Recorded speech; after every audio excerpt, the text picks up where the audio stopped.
Alright, going to go through disassembly of the Sauer P320 ASP pellet 177 caliber CO2 pistol. We're going to be setting it up for using high pressure air instead of 12 gram CO2 cartridges. Bought an Amazon adapter and went to Tractor Supply and made it work. So we'll go through removing what we need to get this inside, and all of the steps necessary to do that without completely destroying the CO2 screw, basically, the thing that pushes the CO2 against the seal and pierces it and keeps it in place. So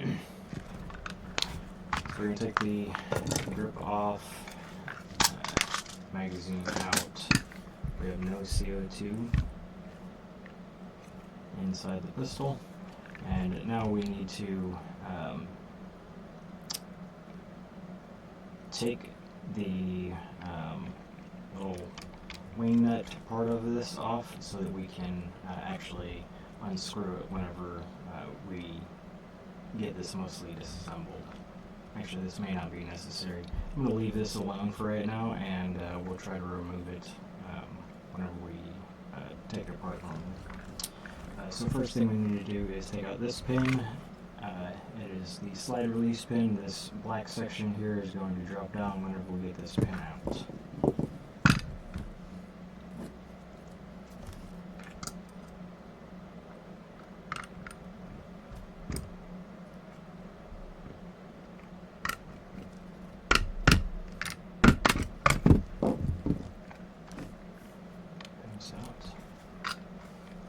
Section drops down. With the little black section drop down, the slide will be able to move all the way backwards, and we can start actually disassembling this further. So we're going to push the slide all the way back, lift the rear of it, and then kind of slide it forward. There's a spring that goes along your barrel. You need to not bend that, so slowly remove your slide and then your spring. Careful not to bend it again. And then whenever we get here, we're going to need to remove the magazine release. That's just a simple screw. Go ahead and do that with a Phillips 0.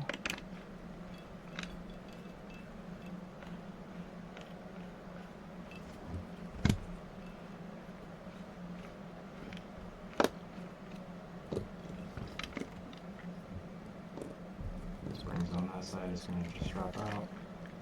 Flip that over, make sure you don't lose your screw. Set that off to the side. Alright, so we got two more pins to take out here and here. After we get these pins taken out, we'll be able to remove the action and the actual CO2 housing down here. So a couple more pins we need to knock out.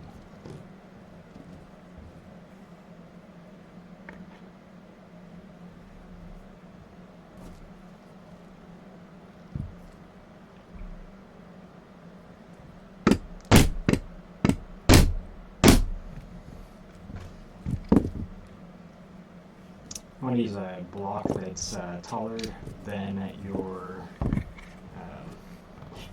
gun is thick, or be able to maneuver it so that it makes it that way, so that you can actually get your pins out.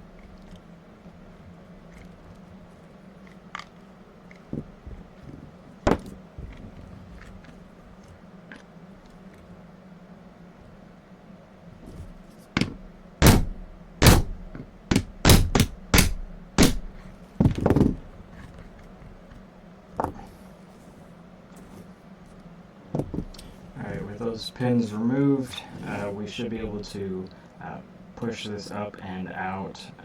We need to be conscious of this safety selector here.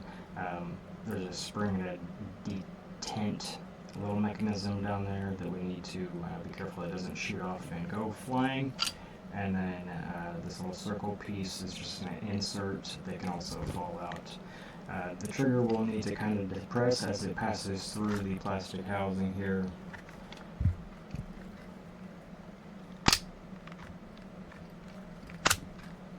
And be careful, this will want to fall out and your recoil. So we can separate those two completely, and then we're left with the mechanism for the gun. I'm not going to try to take this apart. The safety selector here, it didn't fall out on me this time, so I'm leaving it alone. But there's a little spring here with a little metal nib, and it sets in there.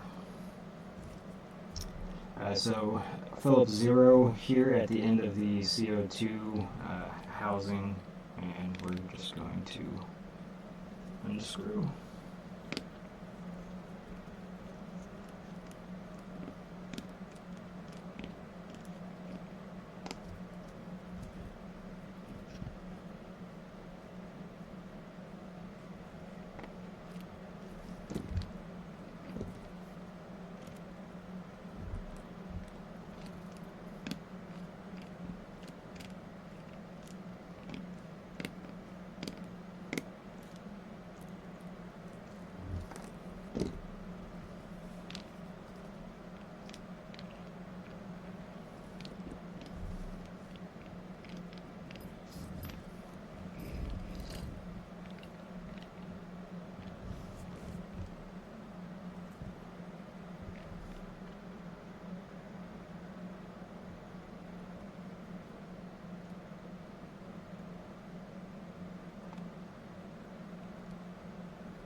But it doesn't appear that I'll be able to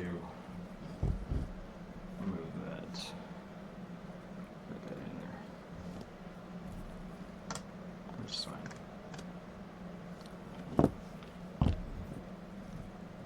So we need to remove this pin here. This also has a little detent mechanism, a ball on a spring at the end inside here to keep this in the up position.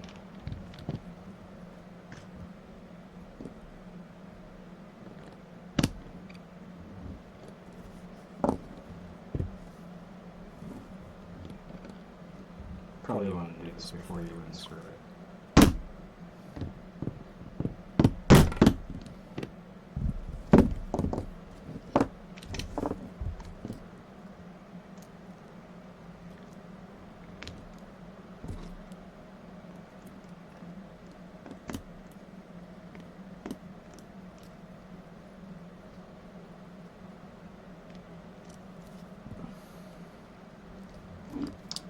Put these screws back in real quick, knock out this pin, get this done.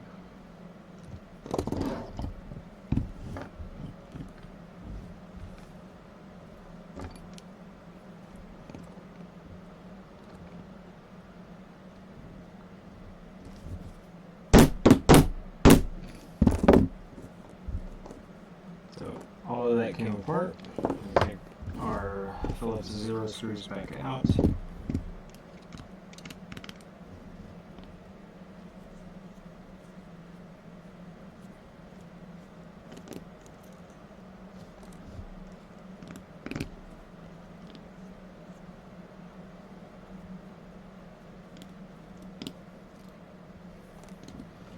And then your mechanism here should now be able to come out and completely removed.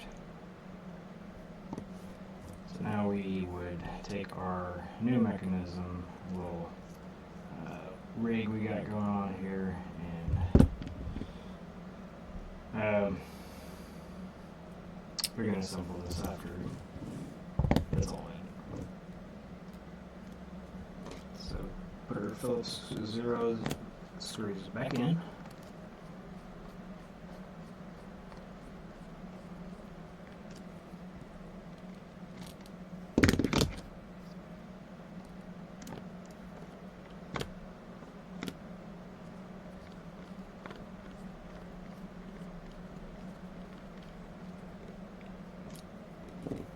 sure that those are secured and that we don't have any loose pieces.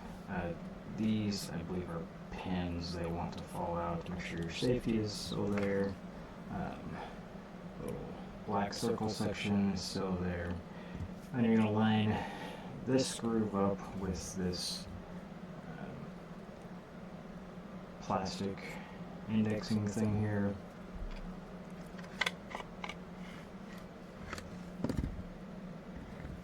Make sure you're clearing everywhere.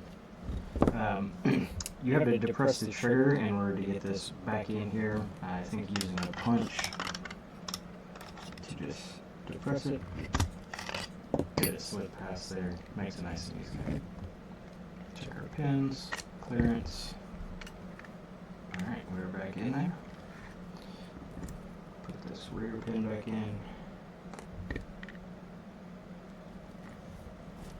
On marking side.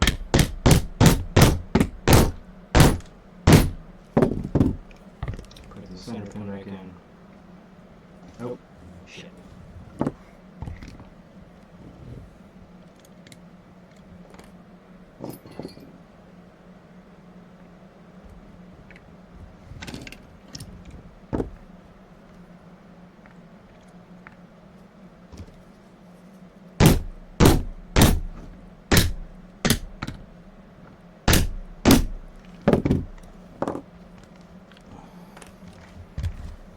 We forgot some pieces. Alright, so taking this back out, our safety did come out. Push that back in.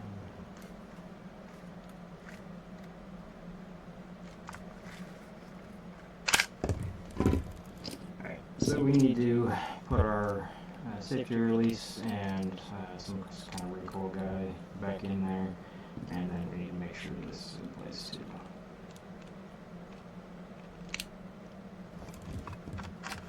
And then line it up, index it, yada yada yada.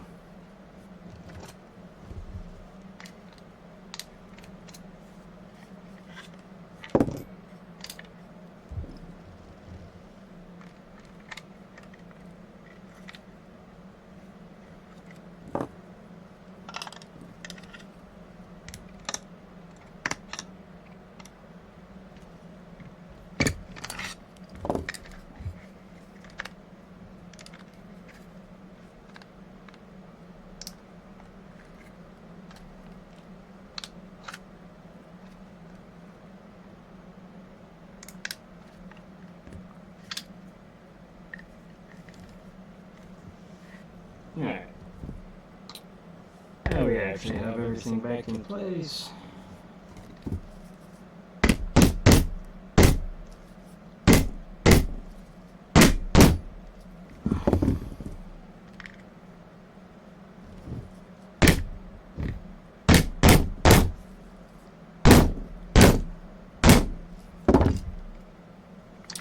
Those are back in place.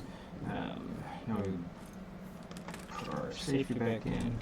So we're going to find the hole on this side with our spring, and we're going to make sure that we line it up and put it inside the hole. And you will have to depress it to make it go through the hole. Take our other side, line it up, put it on there. Phillips.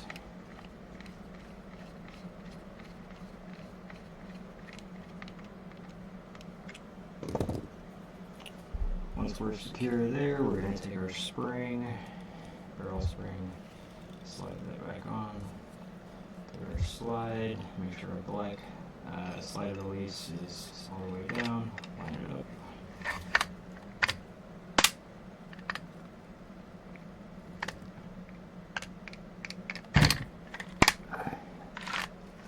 Release. Once you got that all back in place, move our slide release back up and put our pin back up.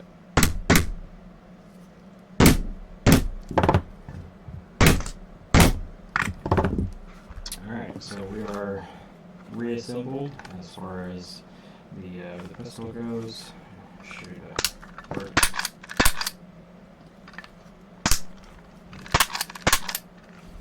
Okay, So now we need to get this in here.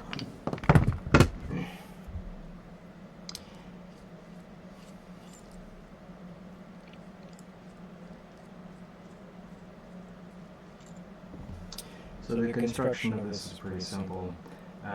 We have an STW CO2 to high pressure air adapter. STW is the thread. STW is actually 1/4 20.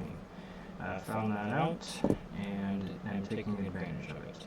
So Harbor Freight, T-nut, and Nylock, both 1/4 20. You can use a serrated one. It may not slide down as far. I like this one with the Nylock. If you can get the Nylock down there properly, I think it's going to be a really good seal secure connection. So putting this together, I'm going to take my T-nut, drop it in, and then I'm going to take the CO2 replacement housing. It's just a pass-through. It's got an O-ring inside. If you can see the color green. Take that, slide it up in there. And now we need to have this space here. And we'll take our Nylock, insert it in there, and then take our STW threaded adapter and start threading it through the T-nut. T-nut's going to have to be held in place a little bit while you're threading it through until you get to the Nylock, and then you have to kind of shake it around until you can thread your STW adapter into your Nylock.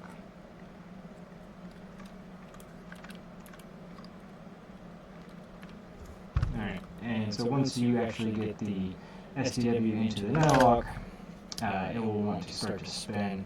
You need to hold it in place until it gets to the nylon.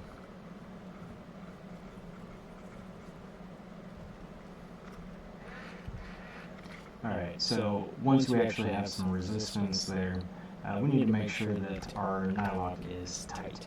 I would recommend getting a whatever size wrench you can that fits directly in here. I don't have one available.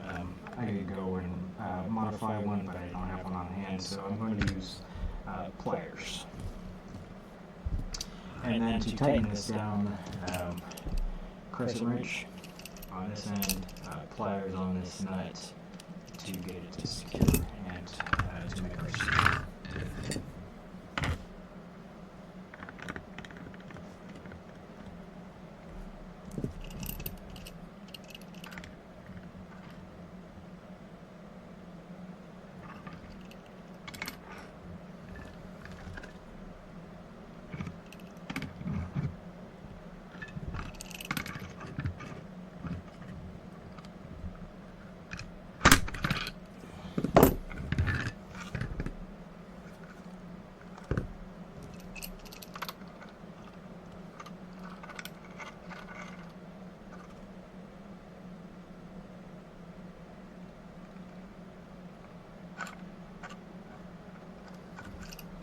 Alright, so kind of got that in place. The Nylock is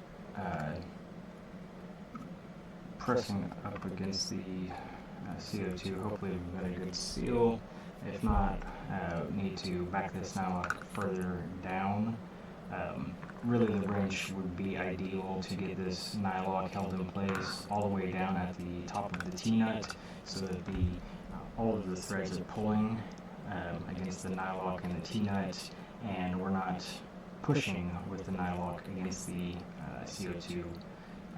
That's not ideal. We'd rather have all of the threads pulling down and engaging with the Nylock and the T-nut down here, where we have all of the stability, than being threaded all the way up here and not having a good connection. Because we will leak up here, and it's not going to be very efficient. So once we have this in place, we have to address the bottom cover. I just chopped mine out with a Dremel and slides it.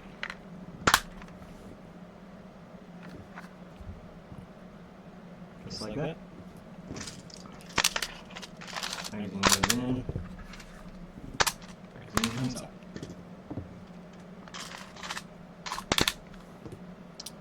Uh, 1100 psi air made this extremely unreliable every other shot, and it did not fire. With 850 psi air, it works just fine. I think I need to find better pellets that work in the magazine, or pellets that work in the magazine better, I should say. And then, yeah, take it from there. Can be reversed. You just gotta put all this stuff back in, which would be the reverse.